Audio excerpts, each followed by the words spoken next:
খাবার যখন তারা নিয়ে আসতো আমি আকুতি করতাম, ভাই আর কিছু বলার দরকার নেই, একটুকু বলেন যে আমার পিঠে কি বেঁচে আছে নাকি নাই, ওই কি তার হায়াতের জন্য দোয়া করবো নাকি তার মাগফিরাতের জন্য দোয়া করবো, এটুকু অধিকার কি সন্তান জীবন নাই?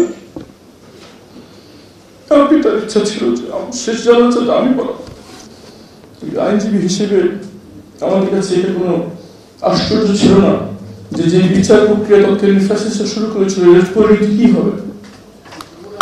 বিচার শুরু হওয়ার আগে রায় পূর্ব নির্ধারিত ছিল এবং আইনজীবী হিসেবে একাধিক মামলায় জড়িত থাকার কারণে আমি তৈরি ছিলাম যে আমার পিতার মামলায় তাই হতে চলছে যেটা শরীর শাসকরা নির্ধারিত করে রেখেছেন, কিন্তু এটুকু আমার অধিকার হয় না যে আমার পিতাকে কবে হত্যা পারবো, শেষ দেখার দিকে যেতে পারবো, যার জন্য আমি আমার পরিবারের সকলকে ছেড়ে দিয়ে তার এই লড়াইয়ের জন্য নিজেকে বিরুদ্ধ করেছিলাম। জীবনের শেষ মুহূর্তে তার বিদায় নেওয়ার অধিকারটুকু আমার নাই। তারা শুধু একটি কথা বলতো, আমাদের বলিলাম নাই, উপরের নির্দেশ। ঘন্টা পেরিয়ে দিন গেল, দিন পেরিয়ে সপ্তাহ, সপ্তাহ পেরিয়ে মাস, মাস পেরিয়ে 3 মাস, 6 মাস।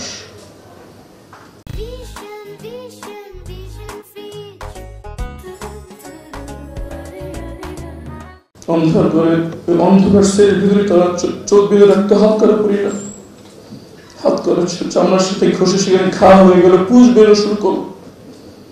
চোখ বেঁধে রাখতে রাখতে চোখের ভিতর থেকে চোখের কাপড় চোখের সাথে লেগে থাকতো, জানি না চোখে কি ইনফেকশন হয়েছে। সে সময় মনে মনে চিন্তা করতাম যে দেশের ভিতরে দেশের মানুষ কারোর সাথে এই ধরনের আচরণ করতে পারে, আমি যদি সেখানে না উপস্থিত থাকতাম আমাকে কেউ বলে আমি বিশ্বাস করতাম না। আমার দেশে তো সম্ভব নয় বলতাম, আমার মানুষ, আমার জনগণ, আমার নাগরিক আমার সাথে কাজ করবে, আমি বিশ্বাস করতাম না যদি আমাকে ওই জায়গা না হয়ে কেউ বলতো। 8 বছর কারণ মা কি ক্ষমতা হয়েছে এটা না জানে যে তার সন্তান কি বেঁচে আছে কি নেই। আমার স্ত্রী যখন তার মধ্যে 27 বছর ছিল যখন আমাকে তারা নিয়ে যায়, 8 বছর তাকে স্কুলের বাচ্চাদের ফর্ম ফিল আপ করার সময় দেখতে হয় যে ফাদার পরিচয় কি, সে এখন কি করছে, কি লিখবে সেখানে, নিজেকে কি পরিচয় দেবে, বিবাহিত না বিধবা। ওর সন্তানদের ছোট্ট সন্তানদের কাছে সবচেয়ে কঠিন প্রশ্ন ছিল যখন ক্লাসের বাচ্চারা জিজ্ঞেস করতো তোর বাবা কোথায়।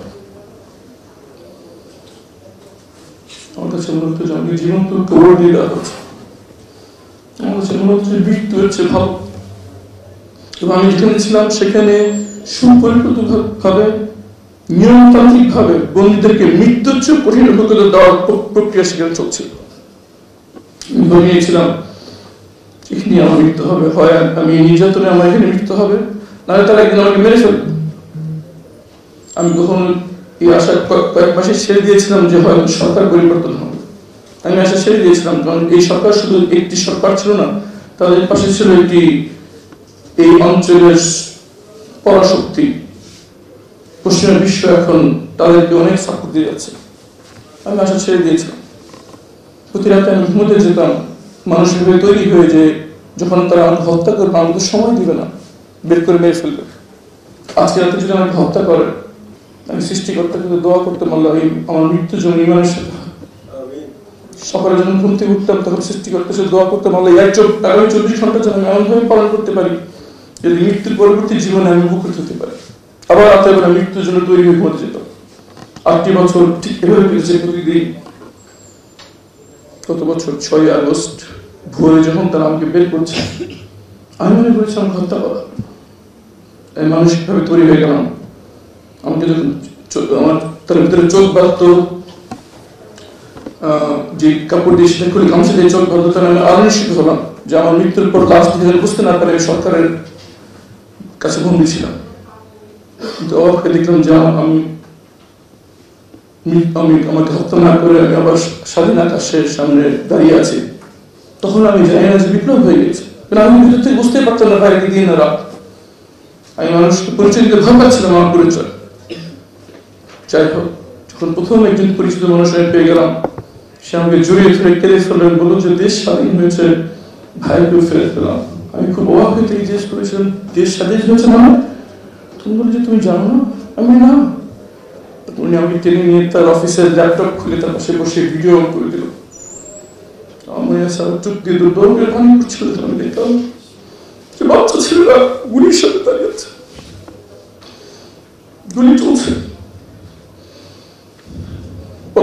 হিমালয়ের পর্বতের মতো করে বাচ্চা ছেলে দাঁড়িয়েছে গুলির সাথে। একজন বলে যাচ্ছে আর 10 সিঁড়ি জায়গা দিচ্ছে। বাবা মা পিছনে দাঁড়িয়ে বাচ্চাদের উৎসাহ দিচ্ছে, তারা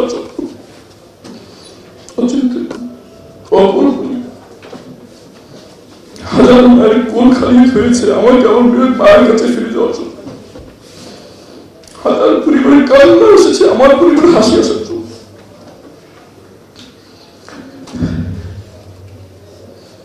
এই হাজার রক্তের বিনিময়ে আজকের এই নতুন স্বাধীনতা, যার জন্য আমরা এত জীবিত অবস্থায় দাঁড়িয়ে আছি।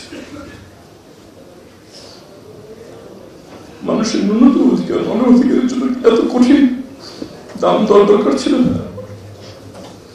যে আদর্শ, যে মুক্তির আকাঙ্ক্ষা নিয়ে এই দেশ হয়েছিল, সেই আকাঙ্ক্ষা যদি সত্যিকার অর্থে মানুষ ধারণ করতে পারত, তাহলে কি এই 50 বছর পরে এত যে তাজা নিষ্প্রাণ প্রকৃতি জীবন দিতে হতো?